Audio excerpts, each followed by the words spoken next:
Hey guys, very good evening. It's Friday night once again. Time flies, isn't it?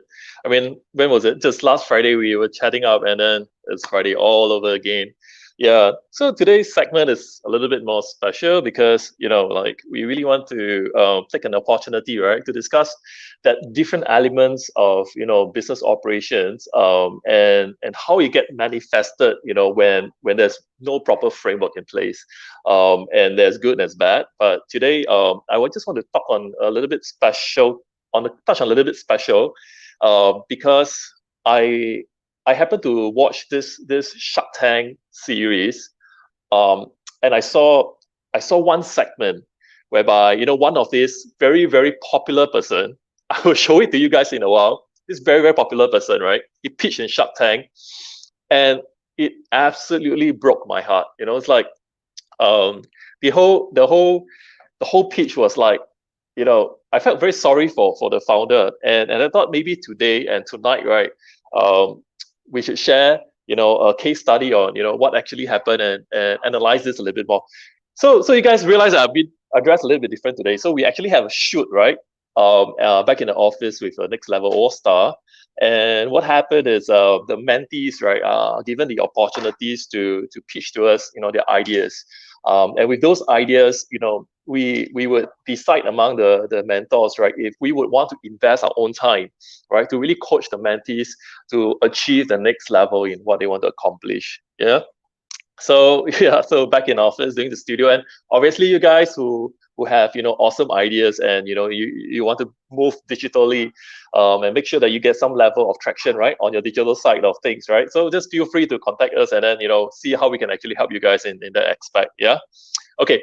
I'm using new setup tonight. So bear with me if I have a bit of like toggling and all that going on here in the background.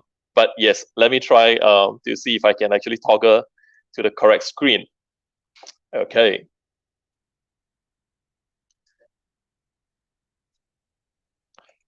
Just 1 second. I'm a little bit distracted here.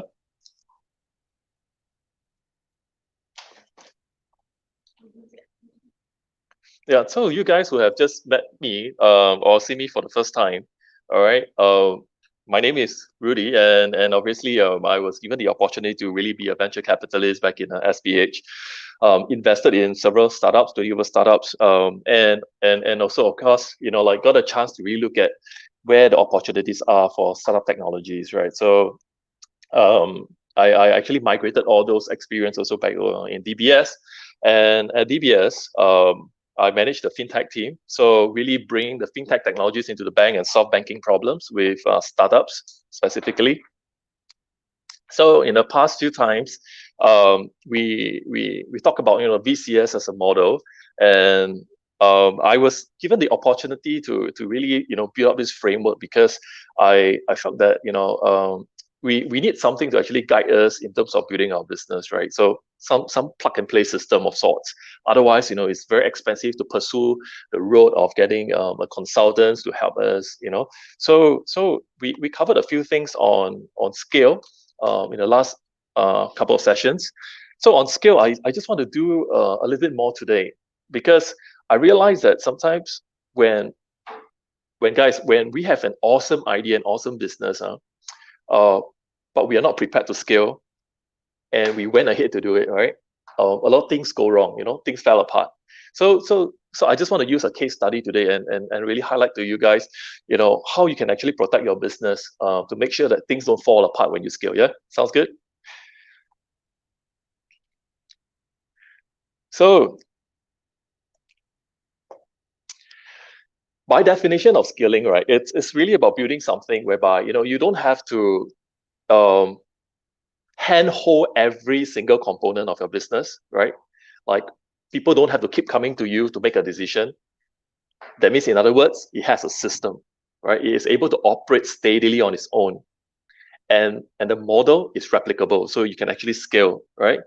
So right now, I think there is some challenges if we do not see how we can actually position our business to reach a state, and then we went ahead to do the scaling part of things, right?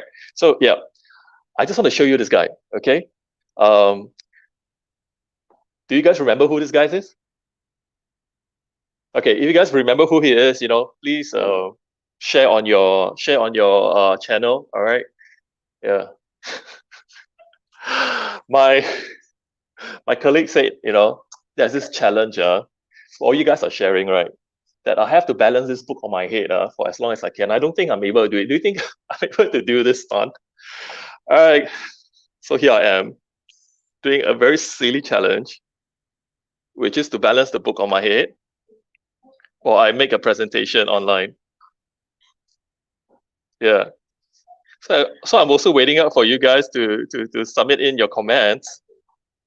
As you guys want to input who you think this guy is. So yes, you guys are correct. He is actually Famous Amos. Yeah. So I have to I have to fail that challenge because, guys, I have so many things I want to share with you tonight. So I really have to toggle the screen. But yes, let me get to one of the screens that I want to share with you. Just 1 second.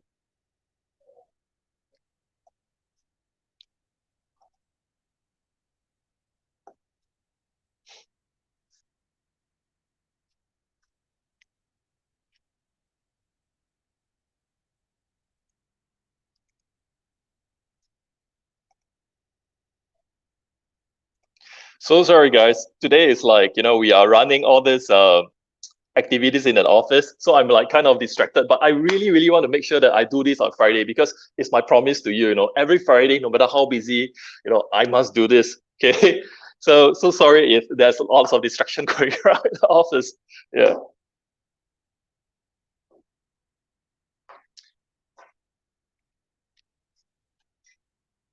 Okay. So I just want to share with you, like very quickly, a scene where it was taken with Famous Amos. Okay.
Hey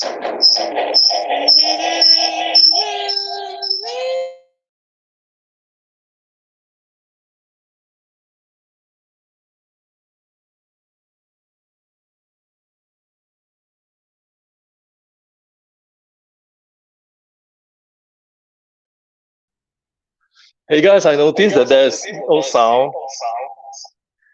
Really my bad. Yeah, like I said, like today I am really doing with new system because back in office I didn't have the comfort of talking with a few different systems. So okay, yeah. So on that show, right? It really like just kind of break my heart. But there's another one which is on Shark Tank. That also like um really got me thinking about like the importance of making sure that you protect your business properly. You make sure that you have all the correct elements in place. But I hope this one have sound. I'm gonna try again to show you what happened on Shark Tank. Okay.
Guys, I realized that the mic is off.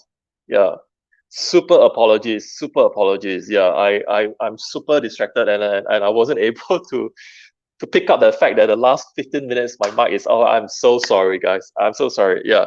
So so so what I'm trying to say just now was that, like Amos was very successful in building a business, right? He built it from 25,000 to $12 million in revenue.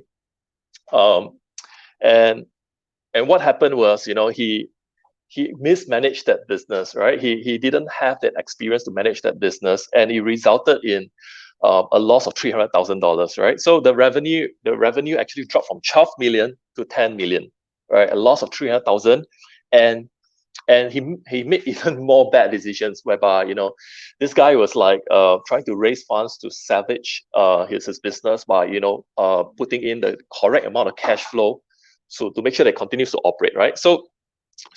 But more bad decisions. So what happened was, he actually raised capital using equity, and he lost about 51% of his business, right, in that process.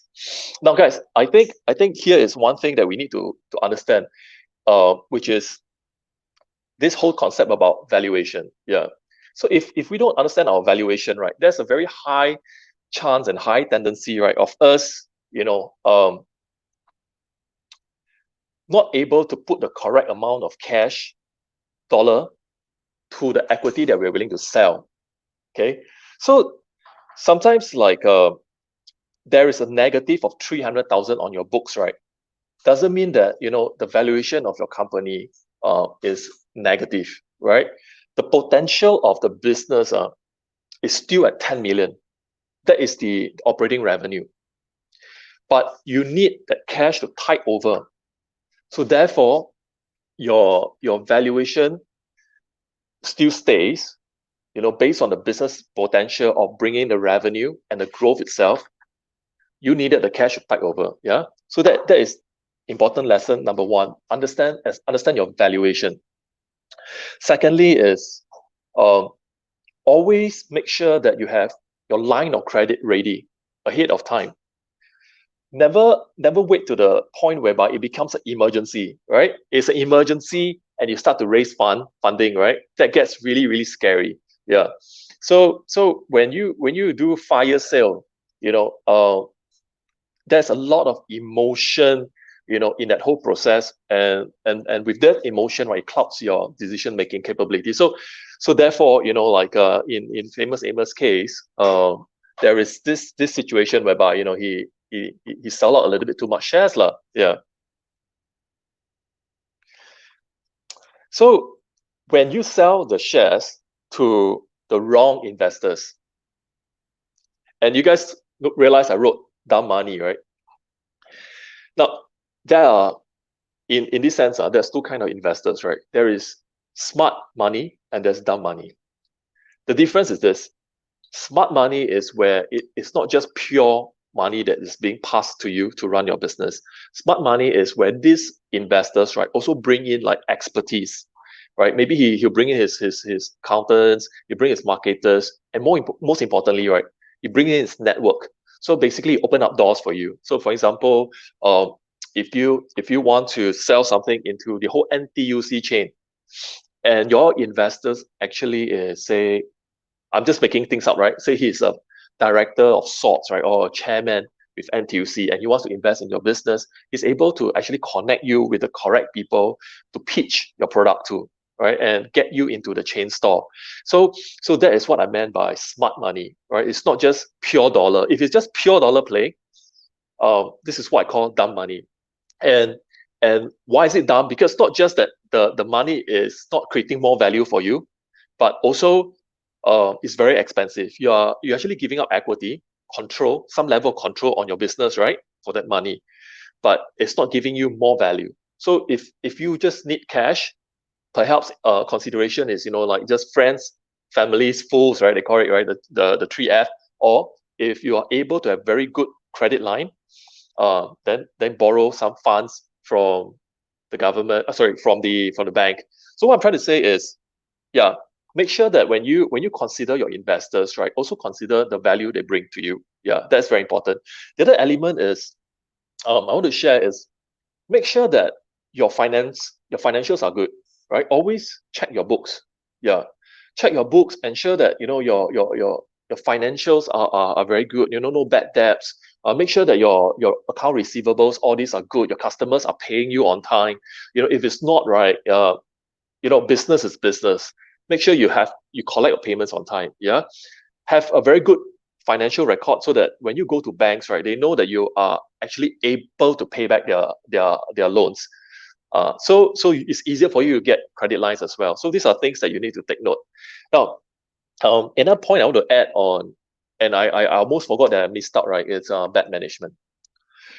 As founders, always remember that you have to actually be very hands-on.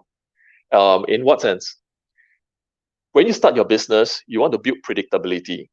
And all investors alike, they also want to see predictability, because the only thing they need to do is to, give you a bit of push by financing you and add a bit more resources in terms of their network and open up doors. Your model is able to expand, right? Like, for example, you have a manufacturing plant. The process is really standardized. You just need more money to buy raw materials. So then they can fund you with that, because your manufacturing plant is a very predictable process that they see if you put in more money, you can produce more product that you can sell and you can generate more revenue. Yeah. So these are elements that are very important. So when you build business, make sure that you at the beginning you're very very hands-on. I cannot less emphasize this point, because sometimes in our term, right, Singaporean term, right, people can smoke you if you don't know your stuff. Yeah.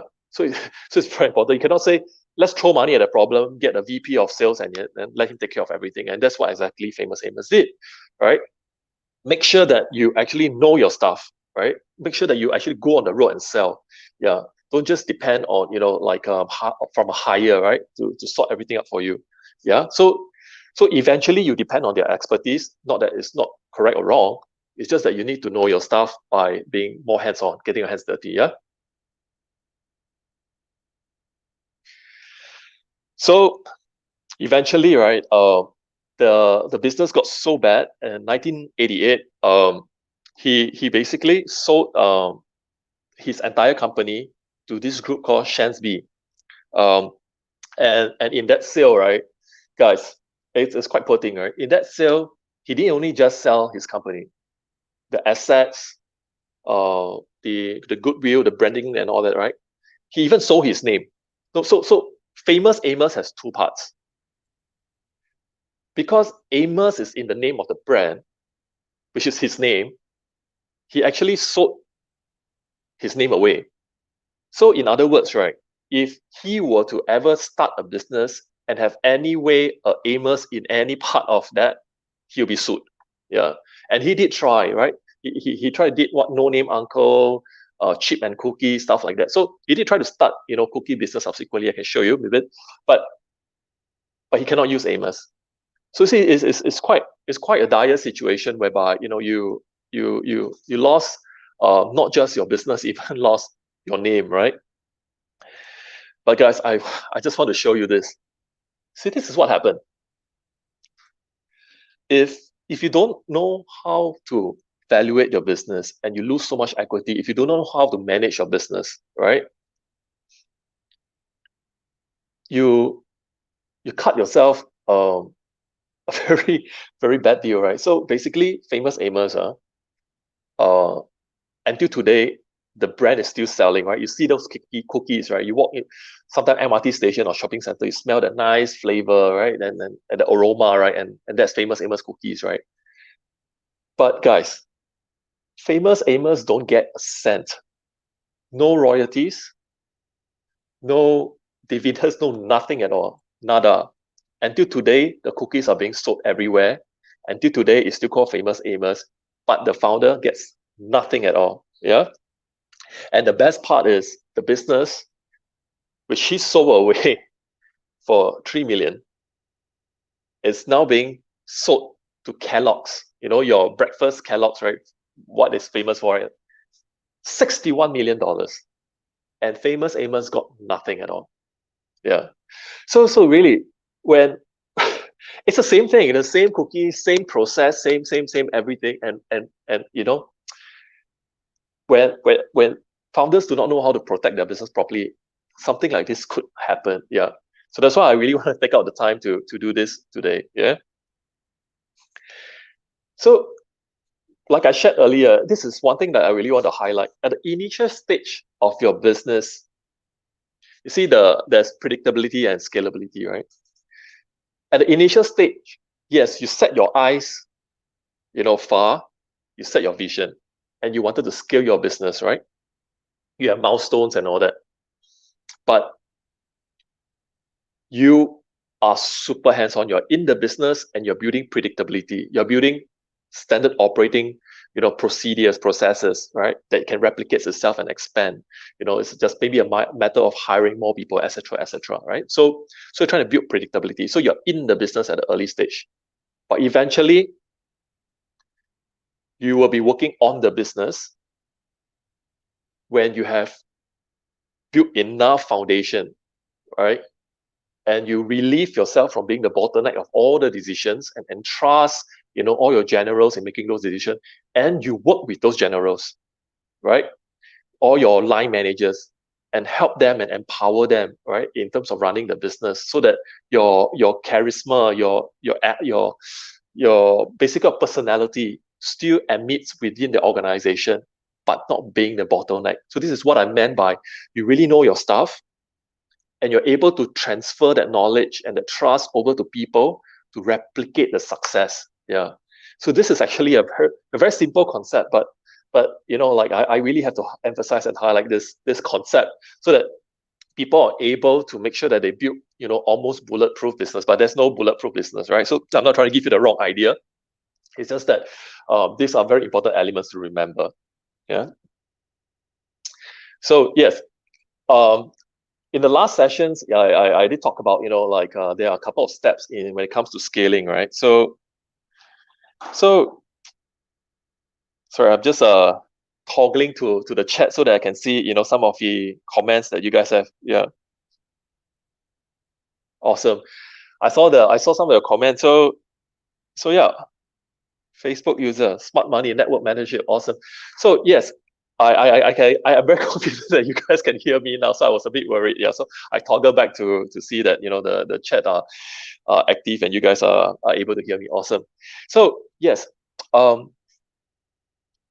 mentorships and all this is part of this 4 things I felt was very important in terms of scaling your business. So number one, you think big. You think big. You have a vision, because without a vision, right? What do you work towards to, right? So you have a vision, something that is audacious and big enough, where you can actually work backwards in terms of milestone to get yourself there, right? But remember the model I show, right? So at the beginning stage, it's always building predictability, but moving towards scalability. Yeah. So be able to think big. Secondly, right, never ever dwell in victory. In a basketball game, right, or in a football game, I don't know how many guys play football, basketball, or any sports like competitive sports. Yeah, if you play competitive sports, say just type in the sport that you play. If it's basketball, just say b-ball, football, whatever. Just want to get to know you guys a little bit better. Yeah. So awesome. Yeah. So you see, guys. My coach ever told me, Rudy, when you guys score, right, when you put in the ball into the basket, right, don't be this Singaporean term, say ya papaya, right? Don't let yourself, let your head grow too big, right? Because there's a tendency that you lost sight of the ball, and it's very easy for your competitors to chase back, in that sense. Yeah. So when you are doing well, right, you have certain victories. Number one, understand that you have this bigger vision, the think big part, right? So move on to the next target. Number one. Number two, you don't want to be a sitting duck, right? You don't want to dwell in that, victory for too long that your competitor starts to replicate your success. Okay. Number three, don't let it get to your head, right? But you know, have an open heart and open ears to listen to your team. You know, when you lead the charge and there's certain success and there's certain tension within the team, right? These are all feedbacks. Tensions are great, right? It helps you to think, it strengthens your muscle. So when you have victories in your business, continue to listen to your team. Feedbacks are great. And more importantly, listen to your customers. Yeah. So always have the time and patience, and not and not let victory, swell your head. Yeah. Okay.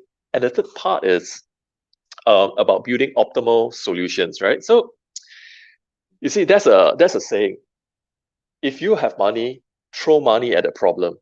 But I cannot fully agree with that when it comes to doing business. Okay, when you are finding a solution in terms of business sense, yeah, it's worth it to actually invest maybe an hour more, a day more, a week more, right, to really understand if this is the most optimized solution for the business, right? Why? Because you see, it's just like a crack on a jar, right? That's holding water. If you put just a scotch tape on it, right, sooner or later the scotch tape fall out. Think about it. If you have like 5, 6, 10 cracks on the jar, right, and it all falls out at the same time, what's going to happen? Right, this is where, like, just pardon my French, right, this is where crap hits the ceiling. Yeah. So same thing for business, right? Like in Famous Amos, running a cookie chain and all that, right? Some of the problems like this, right, he actually emphasized on very fresh tasting cookies. And the problem with very fresh tasting cookies is very short shelf life. So what he did was he sent his products there, but he also sent guys there. So temporary solution, right? Because people say like, okay, so what happens if the cookies expires? So temporary solution is to send somebody there to make sure that they change out the expiring cookies to new ones. So the guy will actually visually check how many cookies on the shelf, make order for new batch to come in, those that expire, manually take it down, things like that. Now, guys, this actually, okay, this can be a very temporary solution, right, for one store. But when it becomes 100 stores, right, can you imagine the cost to operate this business then, right? So then that solution, the temporary solution, become a brand new problem. Yeah. So so I think if they sit on it to really reassess the ingredients for the cookies, to increase the shelf life, to see how they can actually make some accommodation, right? Perhaps they can actually solve this problem. Now somebody actually make a very very interesting comment, right? So Angel TV Singapore, she mentioned that Famous Amos taste change, right? Hi Angel, hi. So that's absolutely correct. So to accommodate, that whole shelf life, to make sure that they create cookies that can actually stay longer on the shelf, there will be, some compromise in terms of taste, the flavors, and all that. But well, guys, we are all running a business. The old adage, it is what it is. Yeah. Facebook user, actually, there is that whole StreamYard login thing, right? That actually shows who you are. So like you can actually, I think, register and then accept the StreamYard thing, and then I'll be able to see who you are. And then I would love to know you guys so that that it's a bit more interactive, and you guys can just shoot me questions. I would love to interact with you. So yes, hi Facebook user. You play a lot of soccer, awesome. Yeah, I used to play a lot of basketball very competitively. Yeah, I played for the National League actually, until I broke like 3 ligaments and I stopped. Yeah, I think age is kind of catching up, so I better not risk it. Yeah. So okay, and the last part of 4 step to scaling is being able to actually leverage. So there's a few very important tricks that I also observe from startups, guys, and this is real. They actually work with very talented interns at early stage. So students that are, like graduating from university with very specific fields of study that's relevant to business, of course, the business they're running, right? It could be manufacturing, it could be mechanical engineering, depends on the type of business they're running. So what they do is they give these students opportunities of leadership. They bring them in, they groom them for 3 months, through the internship program. They have their own in-house internship program, even for very small startups. And they groom these people. Okay, why is this important? Um, I feel that sometimes at a younger age, right, even though they do not have all the skill sets to perform, right, at the expected level, but there are a few important elements. Number one, their persona, the culture, you know, is very malleable. They are able to adapt to the culture, right, of your organization. And obviously, every organization runs very differently. So having a young intern, they are more open to cultures, right? Sometimes, obviously, there are very difficult ones, and I wouldn't say it's just intern or young people, millennials. Every age there will at every age group, right? Every individuals are different. So there are personalities that's awesome, but also there are personalities that are hard to deal with. We are not talking about that tonight. What I'm saying is give interns, give young people a chance. You groom them early because eventually you do not know at what stage you're going to scale your business. And if this young intern has been following you 5 years, 8 years, 10 years, right? And this slowly become the person that you know what their capabilities are, how much you can trust them and things like that. Because eventually, remember, you don't want to be the bottleneck. You want to delegate the responsibility, the decision making ability to people that you can trust. Yeah. So work with, the younger people, work with intern, spend time to know them, bond with them, and groom them. Yeah, this is one thing that I really picked up, especially with startup, because they're very tight on resource and budget, and but they are superb in spotting talent, superb in spotting young talents. So yeah, this is one area that I thought I could share. And obviously, there's everything else where it comes to leverage, which is building partnerships, right? People that can open up doors with you. You can co-create product with them. Say for example, I created a partnership between Facebook and DBS. So what I basically did was to ask Facebook if they're open to let us code AI chatbot into Messenger, um, and also allow us to accept payments in Facebook Messenger. And yeah, so the lucky news was it was okay. They allowed that to happen, and we actually went to all the merchants, like Yakun, Kopi Ong, and all the different merchants. What happened is, we make this chatbot like a butler, like a digital butler, right? So if you go to say Kopi Ong, right, then you are able to call out the Kopi Ong mascot. You can talk to the chatbot and tell the chatbot what you want to buy. Why is this important? Because on your way to the place to order food, right, to buy food, right, usually during office peak hours, like morning rush, the coffees joints are all indurated with long queue, right? Or lunch hours where it's only 1 hour and you want to max out your lunch hour. You don't want to stand in the queue. You can actually use this chatbot messenger and order, pay, and then when you reach that place, it's already prepared for you because it's Facebook, right? They put a sticker with your name on the package, collect. So order, pay, and you collect. So all these are possible because we leverage on other people's technology and platform. Yeah. But we never go to the merchant and say, hey, this is DBS. Please use my PayLah digital payment solutions or blah blah blah. Right? We actually embed ourselves as a form of a collaborative solution and went to market with that. So we leverage on other people's platform and weave our product and our solutions into their platform and went after the merchants. Yeah. So these are ideas that I can give to you. So sometimes you don't have to just talk about your product, but collaborate and leverage on other people's network. See how this person has such a big network, right? How do you actually embed your product and your service into that network? Yeah, through collaboration. So this is just an example. Yeah. And obviously, also leverage on finance, right? So sometimes we are very nice, right? We are very down to earth. We say, hey, all the money came from ourselves, but that is not necessarily true. You can always leverage on venture capital, right? You can always leverage on bank loans and all that. So long as your financials is good, remember, one of the key things, know your numbers, right? So your financials is good. You can raise funding and leverage on those funding to give you access to more line of credit to buy inventory, to hire, to buy machinery, etc. Whatever you need to scale your business. Yeah. Awesome, awesome.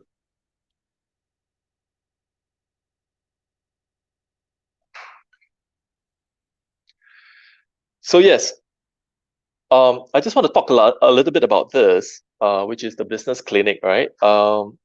And obviously, I would probably resume the business clinic in 1 or 2 sessions time, when the schedule is a little bit not so tight right now because we are running a few mentorship programs and all. So let me share the link with you just one bit. Yeah.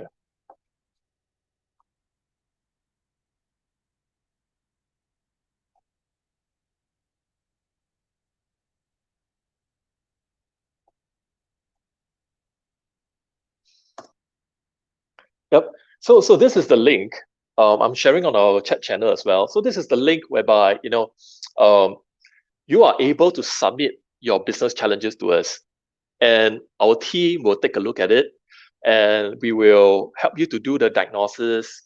We will do a discussion online, live, on the live show, and give you ideas and suggestion on how you can actually overcome some of these challenges.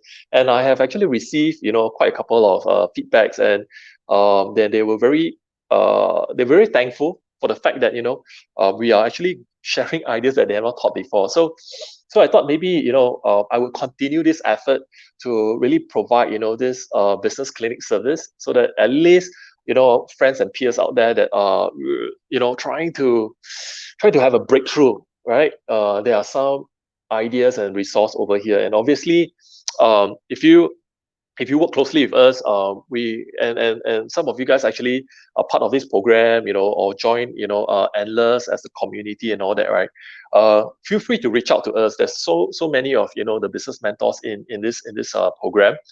We are able to also connect with the correct resource for you. Like, I'm not sure what you need. Like for myself, if you need venture capital financing and all that, and just ping me up, and I can take a look at your pitch deck quickly.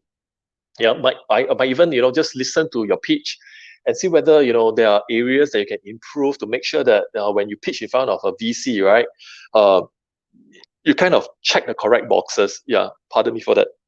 Yeah, so you get your pitch correct, and I hope that you get the fund that you need. Yeah, so um,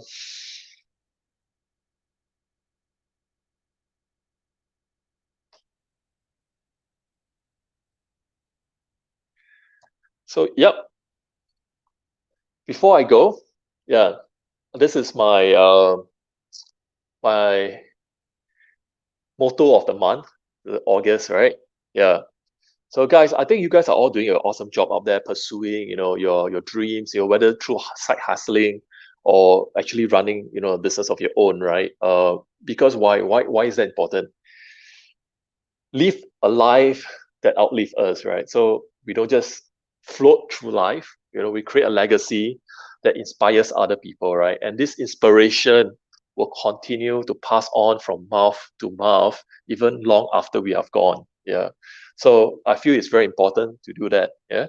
And with that, I wish everyone an awesome weekend ahead, and I will see you guys next Friday again. I really, really apologize for all the sound problems and all that. Okay, I will make sure that I will improve and do a better one, and make sure that you guys get the best experience from all this training. All right. Okay, guys. Good night and have an awesome weekend ahead. Good night, guys. Bye bye. Cheers.